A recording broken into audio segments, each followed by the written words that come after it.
नमस्ते प्यारे बच्चों। तो आइए आज हम कक्षा 8वीं की सामाजिक विज्ञान एड ग्रेड अभ्यास पुस्तिका के माध्यम से समझेंगे। जो एड ग्रेड अभ्यास पुस्तिका मिली है इसको हमें कंप्लीट करना है।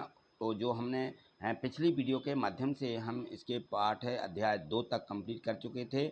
आज हम इसका जो अगला अध्याय 3 दिया गया है, इस अध्याय 3 को समझेंगे और अपनी इस एड ग्रेड अभ्यास पुस्तिका में भी इसको भर लेंगे। ठीक है, तो ये दिया गया है, यहाँ पे देखें अध्याय 3 इसमें है ग्रामीण क्षेत्र पर शासन चलाना। जो गांव का क्षेत्र होते हैं, गांव में किस प्रकार से शासन चलाया जाता है, इसके बारे में ये पूरा अध्याय दिया गया है। तो यहाँ देखिए, किस व्यक्ति के अंतर्गत कंपनी के द्वारा राजाओं और तालुकदार जो होते थे उनके द्वारा उनको जमींदार के रूप में मान्यता दी गई है। तो यहाँ पे जो प्रश्न दिए गए हैं ये ऑब्जेक्टिव प्रश्न हैं और ऑब्जेक्टिव प्रश्नों में विकल्प दिए गए हैं, उनमें से जो सही होता है वो हमें यहाँ छांट कर लिख देना होता है। तो देखिए, किस व्यवस्था के कारण ये स्थायी बंदोबस्त होता है, ये बी में दिया गया है। ये स्थायी बंदोबस्त के कारण है, जो तालुकेदार होते थे, जमींदार होते थे, ये स्थायी बंदोबस्त के कारण इस रूप में इनको मान्यता दी जाती थी।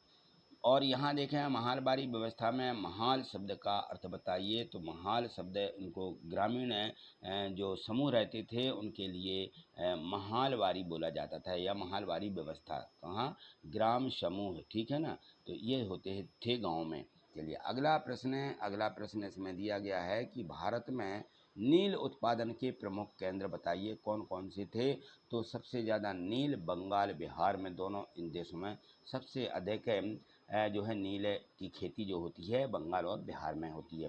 प्रश्न क्रमांक 4, ब्रिटिश शासन में एक बीघा की माप क्या होती है। देखिए, जब एक बीघा होता है तो 1/3 एकड़, ठीक है, जो हमारी 1 एकड़ होती है उसका 1/3 एक बीघा जमीन कहलाती है।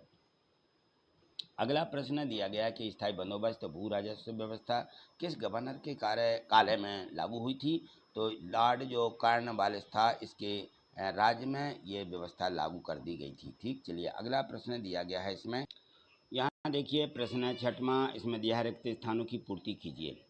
ABCD 5 इसमें प्रश्न दिए गए हैं, रिक्त स्थान हैं। तो इसमें पूछा गया है कि जमींदारों को कृषि भूमि पर कौन सी व्यवस्था का मालिक बनाया गया। तो वो था स्थायी बंदोबस्त। कौन सा, स्थायी बंदोबस्त है।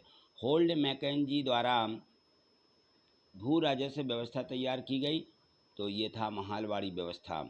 और चंपारण आंदोलन किनके विरुद्ध हुआ, अंग्रेजों के विरुद्ध हुआ। रैयतवाड़ी व्यवस्था इसके गवर्नर किस गवर्नर के समय में लागू की गई। तो टॉमस मोनरो ये गवर्नर था, इसके समय जो है ये व्यवस्था लागू की गई थी, रैयतवाड़ी व्यवस्था। दक्षिण भारत में स्थायी बंदोबस्त के स्थान पर भू राजस्व व्यवस्था लागू की गई है, रैयतवाड़ी या रैयतवार। ठीक है, तो ये व्यवस्था यहाँ पे लागू की गई है हमारे दक्षिण भारत में। चलिए अगला प्रश्न दिया गया है। अगले प्रश्न में यहाँ पे देखें तो इसमें बंगाल में कंपनी द्वारा खरीदी जाने वाली वस्तुओं का मूल्य दोगुना क्यों हो गया। जो बंगाल है, बंगाल में जो वस्तुएं खरीदी जाती थी तो उनका जो मूल्य है वो दुगनी कीमतों पर दी जाने लगी। ऐसा क्यों हुआ। तो यहाँ देखिए, कंपनी किसानों से भारी भरकम जो लगान रहता था, लगान लेती थी और ज़्यादा से ज़्यादा राजस्व हासिल करना चाहती थी। उनकी कोशिशें थी कि दवाई कम से कम कीमत पर बढ़िया सूती और रेशमी कपड़ा खरीदें। इसी कारण कुछ वर्षों में बंगाल कंपनी द्वारा खरीदे जाने वाली वस्तुओं का मूल्य दुगना हो गया था। उन्होंने इसका जो मूल्य था बंगाल ने दुगना कर दिया था। चलिए प्रश्न क्रमांक 8वां है कि कंपनी द्वारा स्थायी बंदोबस्त क्यों लागू किया गया। तो यहाँ देखिए इस प्रकार से बंदोबस्त जो हुआ है, बहुत अच्छी व्यवस्था भी थी। तो यहाँ देखें कंपनी द्वारा 1793 में स्थायी बंदोबस्त इसलिए लागू किया गया ताकि उन्हें नियमित रूप से राजस्व की प्राप्ति हो सके और उम्मीदवारों को ज़मीन में सुधार के लिए खर्चे जो होता था वो करने का प्रोत्साहन भी मिलेगा। प्रश्न 9वां है कि बंगाल अर्थव्यवस्था के गहरे संकट में आने वाले किसानों पर क्या प्रभाव पड़ा। तो देखिए, बंगाल जो अर्थव्यवस्था थी, तो बंगाल अर्थव्यवस्था के गहरे संकट में आने से किसानों की जो खेती थी और भी चौपट हो गई थी।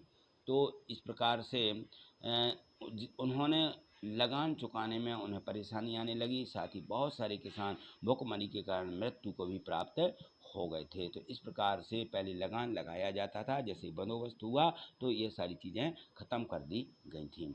प्रश्न 10वां देखिए, अंग्रेज भारतीय किसानों को विभिन्न भागों में किस प्रकार की फसलें उगाने को मजबूर करते थे और क्यों? तो अंग्रेज जो थे अंग्रेज देखिए विशेष करके जिससे फ़ायदा नहीं होता था ऐसी खेती किसानी करवाते थे किसानों से। तो अंग्रेज भारतीय किसानों को बंगाल में पटसन, असम में चाय, संयुक्त प्रांत में गन्ना, महाराष्ट्र पंजाब में कपास, मद्रास में चावल उगाने को मजबूर करते थे। भले ही ना हो, इसके पीछे उनका उद्देश्य यूरोप की ज़रूरत के हिसाब से ही सही फैसला पैदा करना था कि हम सही निर्णय लेकर के ये काम करवा रहे हैं। चलिए अगला प्रश्न है।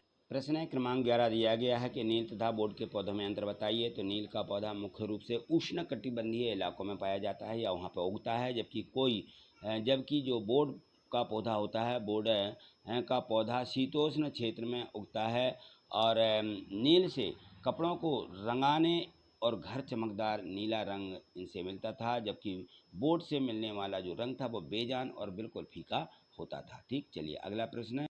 प्रश्न 12 इसमें दिया है कि नील की खेती के मुख्य दो तरीके कौन कौन से थे वो बताइए। तो नील की खेती के दो, निज और रैयती। निज खेती की व्यवस्था में बागान मालिक खुद अपनी ज़मीन में नील का उत्पादन करते थे, जबकि रैयती बागान मालिकों के द्वारा रैयती के साथ अनुबंध भी किया जाता था। तो इस प्रकार से ये दो खेती करने के उस समय के तरीके थे। प्रश्न क्रमांक 13 देखिए, इसमें दिया गया है कि नील के व्यापार बढ़ाने को अफसर और व्यवसाय के एजेंट किस प्रकार कार्य करने लगे थे। तो देखिए जैसे यहाँ पर है, नील का जो व्यापार था, नील का व्यापार होने लगा बहुत अधिक मात्रा में। यहाँ पे नील की खेती होने लगी तो नील के उत्पादन में पैसा लगाना, नील के कारोबार में ध्यान देने के लिए नौकरियाँ छोड़ दी आदमियों ने।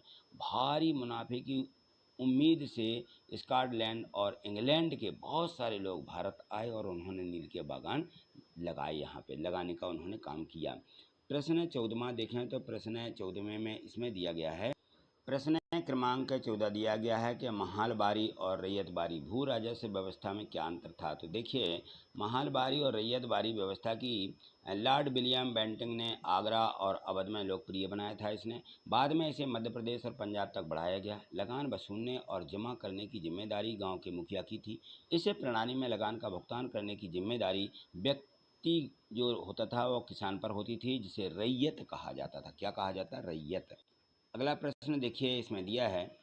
यहाँ देखिए किसानों को नील की खेती करने में क्या मुख्य समस्या आ रही थी। तो बागान मालिक चाहते थे कि किसान अपने सबसे बढ़िया खेती में ही नील खेती करें। नील की खेती के बाद वहाँ धान की खेती नहीं की जा सकती थी। नील की खेती की प्रणाली शोषणकारी थी, इनमें जो है किसानों का बहुत ज़्यादा शोषण हो रहा था। अगला प्रश्न देखिए इसमें दिया गया है कि जो अंग्रेज थे, अंग्रेज़ों ने भारत में व्यावसायिक फसलों के उत्पादन के लिए क्यों जोर दिया था और इसका भारतीय किसानों पर क्या प्रभाव पड़ा। तो देखें अंग्रेज जो थे, अंग्रेज़ों से पहले भारत खाद्यान्न उत्पादन में आत्मनिर्भर था, परंतु पारंपरिक किसान स्थानीय ज़रूरतों को पूरा करने के लिए फसल उगाते थे। अंग्रेज़ों के शासन में कृषि के व्यवसायीकरण के कारण भारत ने खाद्यान्नों के बजाय निर्यात के लिए अत्यधिक नकदी फसलों का उत्पादन करना शुरू कर दिया। इस खाद्यान्न उत्पादन में भारत की आत्मनिर्भरता जो थी वो है कम हो गई थी। अगला प्रश्न दिया गया है प्रश्न क्रमांक 17, बंगाल के रैयती ने नील विद्रोह कब और कैसे किया। नील विद्रोह द्वारा किया गया यह बंगाल है कि किसानों द्वारा सन 1859 में किया गया था और मार्च 1859 में बंगाल के हजारों किसानों की नील की खेती से इन्होंने इनकार कर दिया कि हम ये खेती नहीं करेंगे। जैसे विद्रोह फैला, किसानों ने बागान मालिकों का लगान चुकाने से इनकार कर दिया और किसानों ने तलवार, भाले और तीर जो थे तीर कमान लेकर के नील फैक्ट्री पर हमला कर दिया था। तो यहाँ देखें तीर लिखें, यहाँ पे तीरा बनाना है, यहाँ पे आपको तीर, ठीक है, तीर कमान ना बना लीजिए, कमान, तीर कमान लेकर के नील फैक्ट्री पर हमला कर दिया। क्या लिखना है? तीर कमान। ठीक, चलिए इसमें अगला प्रश्न दिया गया है। तो इसमें है महात्मा गांधी के चंपारण आंदोलन की शुरुआत किस बात को लेकर के हुई थी। तो बिहार के चंपारण जिले में रहने वाले जो निर्धन, भूमिहीन, वंचित कृषक थे, उनसे वहाँ के जमींदारों एवं साहूकारों के द्वारा जबरदस्ती नील की खेती करवाई जा रही थी। साथ ही जमींदारों द्वारा किसानों से मनमाने ढंग से फसल की वसूली करने के लिए विभिन्न कानून उन्होंने लागू किए जा रहे थे उनके द्वारा। जब महात्मा गांधी दक्षिण अफ्रीका से लौटे तो उन्होंने बिहार के एक किसान ने उन्हें चंपारण आकर नील किसानों की दुर्दशा को देखने का न्योता दिया। और 1917 में महात्मा गांधी का यह दौरा नील बागान, जो नील बागान बने हुए थे, तो नील बागान मालिकों के खिलाफ है, उन्होंने चंपारण आंदोलन की यहाँ पे शुरुआत कर दी थी। ठीक है, तो ये थे हमारे इसमें जो प्रश्न दिए गए हैं एड ग्रेड बुक में। ये आप अपनी एड ग्रेड बुक में सभी आपने समझ लिए हैं, भर भी लीजिए और उनको एक बार ज़रूर 2 बार अच्छे से याद कर लीजिए, ताकि ये परीक्षा में जैसे पूछे जाते हैं तो हमसे बन जाना चाहिए। ठीक है, तो आज इतना ही, मिलते हैं अगली वीडियो के माध्यम से। आगे यदि आप इसी प्रकार से और भी भरना चाहते हैं, अपनी एड ग्रेड बुक को समझना चाहते हैं, तो आप चैनल को सब्सक्राइब करके रखें। जैसे ही अगली वीडियो आएगी तो आपके चैनल पर आपको सबसे पहले दिखने लगेगी और आप उससे अपनी एड ग्रेड बुक भर सकते हैं और समझ भी सकते हैं। ठीक है, आज इतना ही, मिलते हैं अगली वीडियो में। थैंक यू, धन्यवाद।